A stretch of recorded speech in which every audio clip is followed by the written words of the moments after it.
This is Tony Wu, and in this video I'm going to show you how to build a brand that will attract your dream clients without having to be an influencer. And branding is so important because that's what sets you apart from your competitors. Just look at Apple and Android, for example. Why do you buy an iPhone and not a Samsung? You might say it's because of the design or the innovation or the technology, the features, but arguably Samsungs match Apple in all of those categories, and in some, they even exceed them. So, why do you buy an iPhone? It's because of the brand. It's because of the reputation that Apple has developed for excellence. And this is also incredibly important in the marketing service niche, which you are probably in.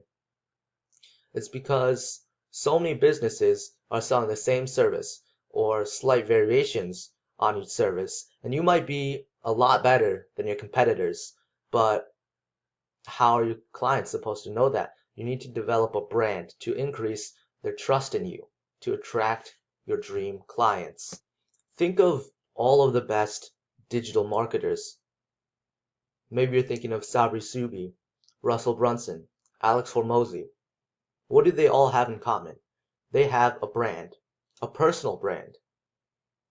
And I think I was watching this video by Alex Hormozi, and he said he was 26 at the time, I believe, and he was making around $1 million a month. Pretty good. He thought he was doing pretty good. But then he saw Kylie Jenner. She's 20 and already a billionaire. And Alex was like, how is she already a billionaire when I know so much more about marketing, so much more about business, so much more about everything than she does, right? The only thing separating Alex and Kylie Jenner was their personal brand. And that's when he started building his personal brand. That's when he realized how important it is. Think of anybody making 7 or 8 figures online. Who do you think of? Andrew Tate, Iman Gadzhi, Charlie Morgan. They all have a personal brand. And now even the billionaires you see like Elon Musk and Mark Zuckerberg, they're hopping on podcasts and talking to podcasts. And even Cristiano Ronaldo, he started his own YouTube channel. And all of them are also realizing how important it is to have a personal brand. In this video, I'm going to show you how to tell your story, how to curate your reputation, and how to create a cult-like following. But before we can get to any of that, you need to first understand what a brand actually is. And when you sell, so what a brand actually is. When you sell products or services, people link certain associations. People make certain associations. They link certain emotions with your products and services. You can either build a brand to control the associations with your product or service, or you can do nothing and let your customers, let your clients choose the associations for you. I think you know which one is better. And why personal brands especially are so powerful is because people like buying from a face. Like Steve Jobs was the face of Apple. Elon Musk is the face of Tesla. Mark Zuckerberg is the face of Facebook, right? And Microsoft has Bill Gates. Branding creates trust, and trust sells. So how do you increase trust? Your story will increase people's trust in you. They'll be able to relate with you, to connect with you, and then they'll buy from you. And stories are especially good at increasing a brand's or a product's perceived value. And I especially love watches because of the story behind them. Arguably, you could just go on your phone and check the time, and it would be more accurate than a mechanical watch. But I love the story behind it.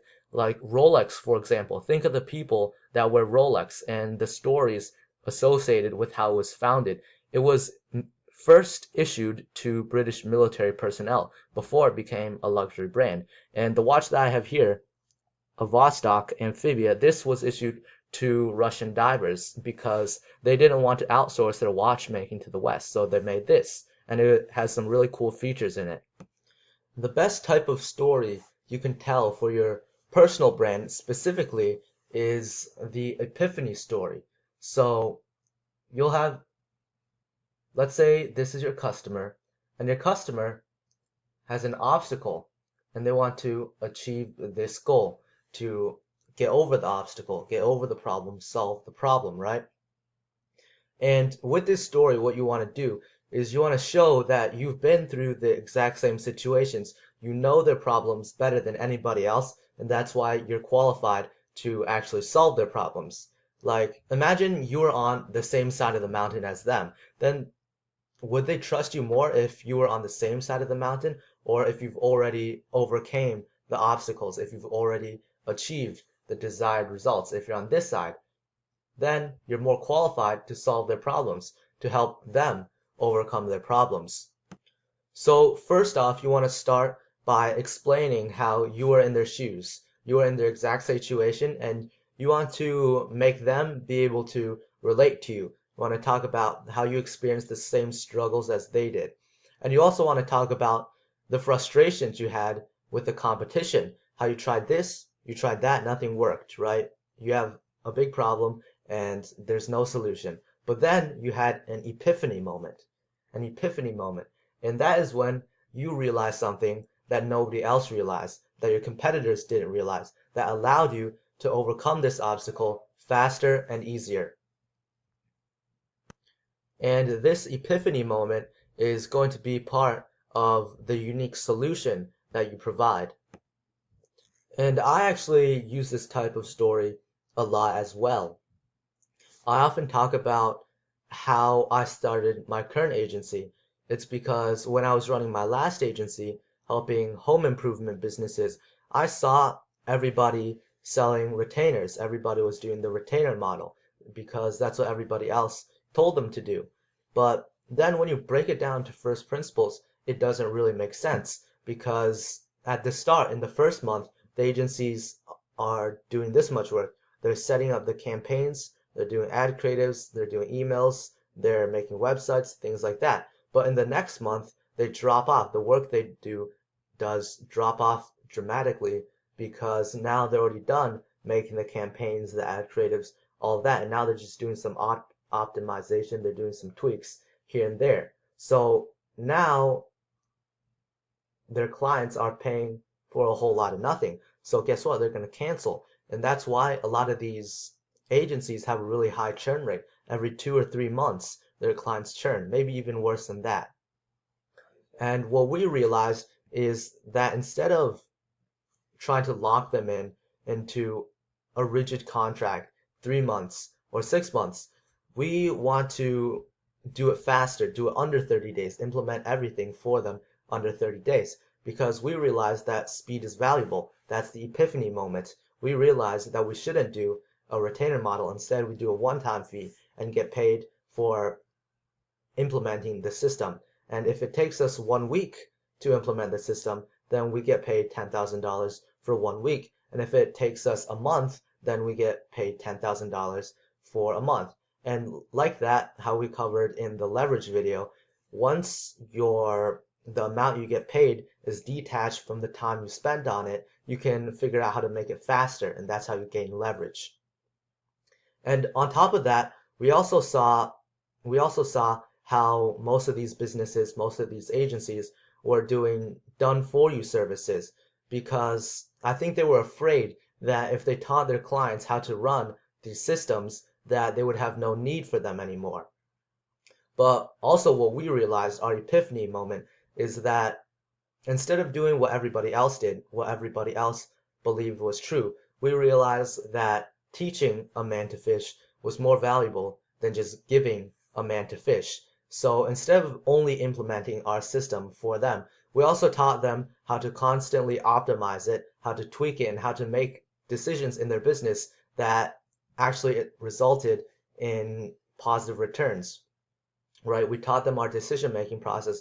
We taught them how to constantly optimize and improve. And because of that, we can now do it for them fast, and now they can improve it for themselves. So now we're doing better than all the other agencies because we're providing more value, because we're doing it faster, and we're teaching them how to do it. And on top of that, our churn rate is not crazy because we charge a one-time fee and we actually end up making more because the other agencies, maybe they charge $1,000, $2,000, $3,000 a month and the clients churn after 2 or 3 months. So we actually have a higher client lifetime value as well. And I realized that, hey, now I have this experience, now I have this story, and now I'm qualified to help other marketing service businesses solve their same problems, overcome the same obstacles, and achieve the desired outcome that I achieved.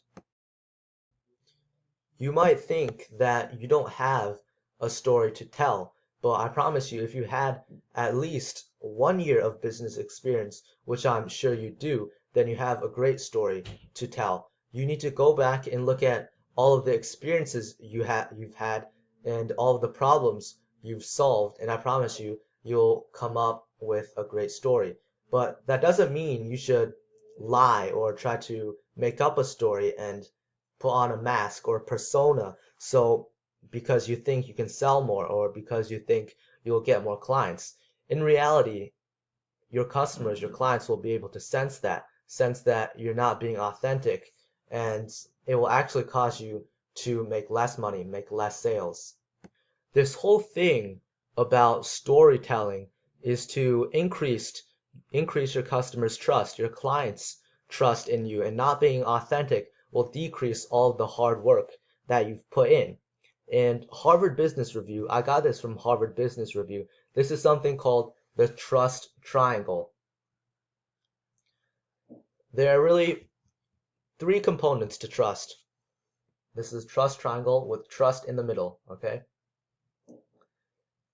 Number one is authenticity. Are you actually being who you are? If your customers think that you're being fake just to try and sell them, then they're not going to buy from you. You're not going to have the trust.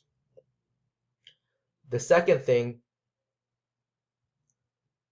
you need to actually care about what you're selling. You need to actually care about solving your customers' problems. E is for empathy, by the way.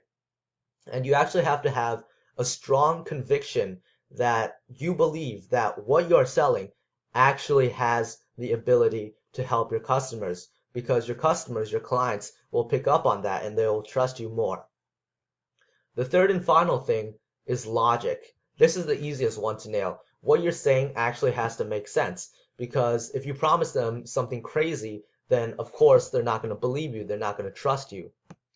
Okay, so now we've covered how to build trust by telling your story. This is you can control. You can control how you tell your story. But now we're going to go on to how to curate your reputation. And your reputation is essentially what your customers, what your clients believe about you. And this will be a little bit harder for you to control, but it's also incredibly important. It's absolutely crucial that you curate your reputation because your reputation is the main driver of all inbound leads and all referrals.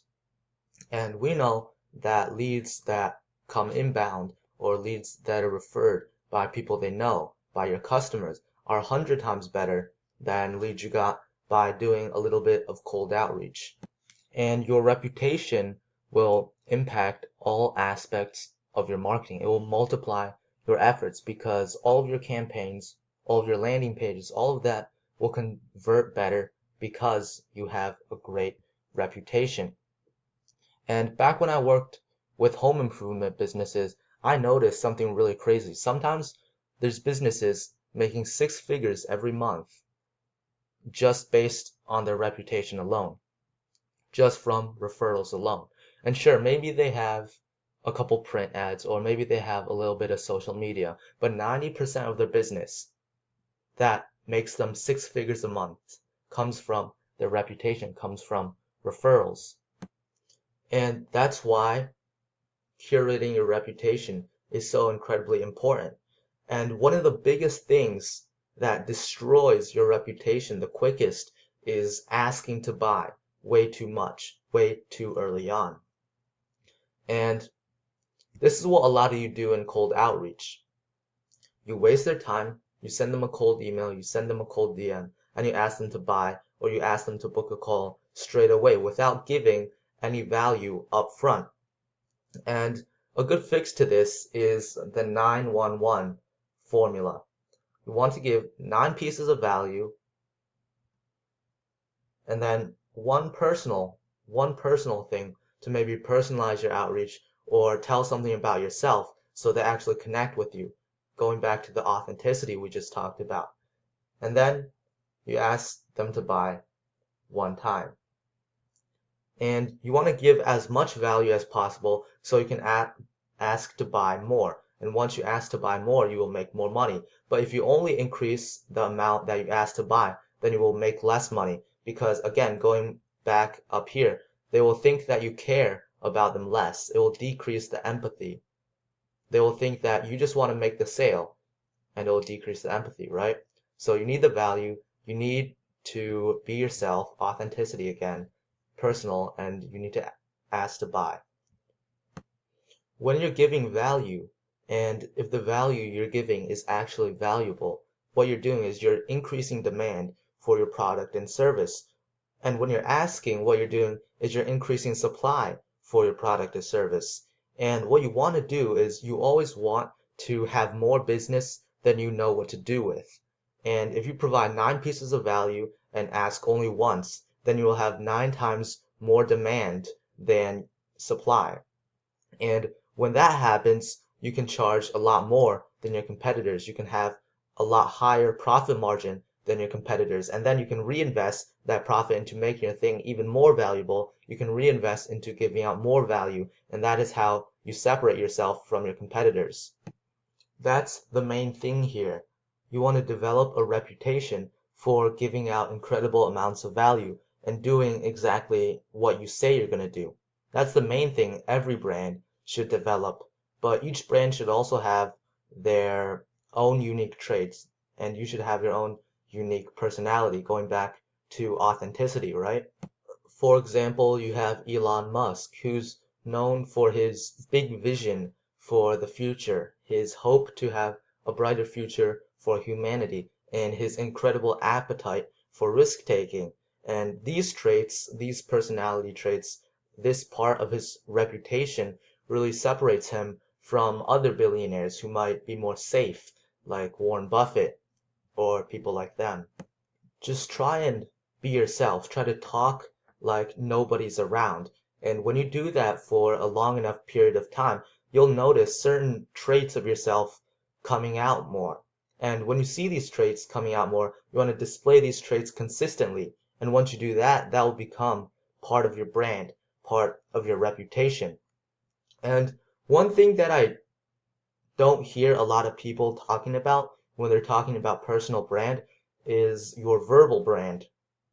And your verbal brand is really certain phrases, certain words that you use so that how you talk is almost recognizable. You could put a couple words on the screen and you could tell who said it. Like going back to the example of Elon Musk. If I said, this is something that he said. He said that you want to wake up in the morning and think that the future is going to be great. And this really connects back to his traits of having a bright vision for the future, going back to his reputation, right? And you want to develop almost a verbal brand where we can put words up on the screen, and then without even telling you who said it, your customers should be able to tell that it was you because of your unique verbal brand. We talked about how to tell your story. We've talked about how to curate your reputation, and now we're going to talk about your following, which is the culmination of those two things. You might be thinking, why do I need to try and develop a cult-like following? I'm just a marketing service business. I'm just a service business.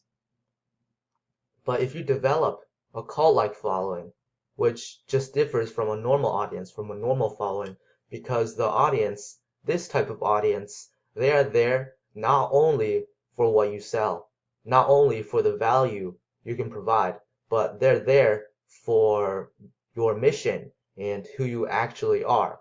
and they'll do business with you just for you. And this increases your credibility. It will reduce the amount of work drastically that you have to do to get a client. And when you do get these clients will never leave you. They're the most loyal clients you will ever find, and it will differentiate you from everybody else who has to give 9 pieces of value to get a single client to ask once. Because when you have only a normal audience, the amount of value you provide is directly linked to the amount of times you can ask and directly linked to the amount of money you can make. But when you have developed a cult-like following, a loyal audience, then it's not directly correlated. You're leveraged because these people will work with you just for working with you. And if you've watched any of Charlie Morgan's videos, which I have because I find them really valuable, you just want to work with him because of not just because he's so good at client acquisition, but because he's just also such an interesting person and his variety of knowledge is so wide. And I can't even explain it when you have this cult-like following, this loyal audience. You just want to work with them. It's like a magnet. They're being magnetic. In fact, I'm not even 100% sure how to explain this to you, how to teach it to you, but I have found some similarities between these personal brands, and I do want to share it with you. One of the biggest commonalities between these people who have a strong brand, who have a loyal following, is that they have a polarizing message that creates both supporters and critics alike. And you want critics because it almost creates a sense of belonging for your supporters and makes your supporters more loyal towards you. And Andrew Tate is a great example of this. He's one of the most controversial men on the planet, and yet he makes millions and millions of dollars a month. Your polarizing message could be as simple as having a new idea, like I mentioned in the Epiphany story, and how mine was realizing that we should do a one-time fee and do done-for-you services as well as teach our clients how to do it, how to optimize it themselves. And that could be something as simple as that, on how to do a certain thing better. And there might be people who agree with you, your supporters, and people that disagree with you, your critics, and they might think that, no, you're stupid, you're so young, what do you know? And that retainers are definitely the best model, and you should only stick with done-for-you, and those would be my critics.